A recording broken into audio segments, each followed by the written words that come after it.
এখন বর্তমানে রিয়ামনি চালাইছে ফুল বিচ্ছা বিচ্ছা। মানে রিয়ামনি আপনার সংসার চালাতো? হ্যাঁ, আর ওর মায়ের বাসায় কাজ করতো। দেখেন অনেক কিছু করি না, পান সিগারেট বিক্রি করতাম আগে। মেয়ের কষ্ট করে উপার্জন করা টাকায় বসে বসে খায় রিয়ামনির বাবা। কোনো কাজ করে না সে। রিয়ার ভবিষ্যৎ তার বাবা অনিশ্চয়তার মধ্যে ফেলে দিয়েছে। এবার সোশ্যাল মিডিয়ায় রিয়ামনির বাবাকে নিয়ে তুলোধনা করছেন নেটিজেনরা।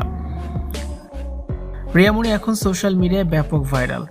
রেহানা রাখি রিয়ামনিকে 20 টাকা কম দিয়েছিলেন, এরপর যেন এক ইতিহাস হয়ে গেছে। সবাই খুঁজে বের করেছে ফুল বিক্রেতা সেই রিয়ামনিকে।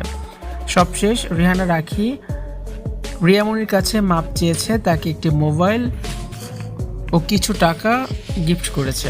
কিন্তু সবাই মন্তব্য করেছে রিয়ামনির বাবাকে নিয়ে, কারণ রিয়ামনির বাবা এখনও সুস্থ সবল, তার বয়সও অনেক বেশি না, কিন্তু শারীরিকভাবে তিনি পুরোপুরি সক্ষম।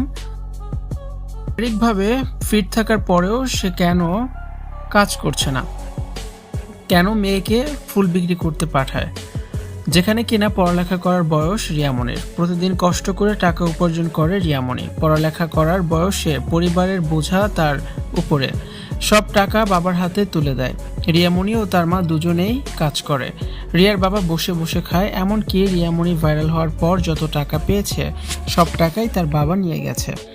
রিয়ামনিকে শ্যুট করতে নিয়ে গেলে তার সাথে যায় তার বাবা, কিন্তু এতদিন রিয়ামনি যে রাস্তায় ফুল বিক্রি করেছে কখনো রিয়ামনির সাথে সে যায়নি। ছোট্ট মেয়েটা কোথায় যায় সে খেয়াল রাখেনি। ক্যামেরার সামনে এসে রুক্ষভাবে সবসময় কথা বলতে দেখা যায় রিয়ামনির বাবাকে। প্রতিবেশীরা বলেন রিয়ামনির বাবা তার মেয়ে ও স্ত্রীকে দিয়ে কাজ করায়। আগে পান বিক্রি করত, কিন্তু সেটা বেশি দিন সে করতে পারেনি। স্ত্রী মেয়েকে দিয়ে কাজ করিয়ে সে বসে বসে খায়, এটাই তার নেশা।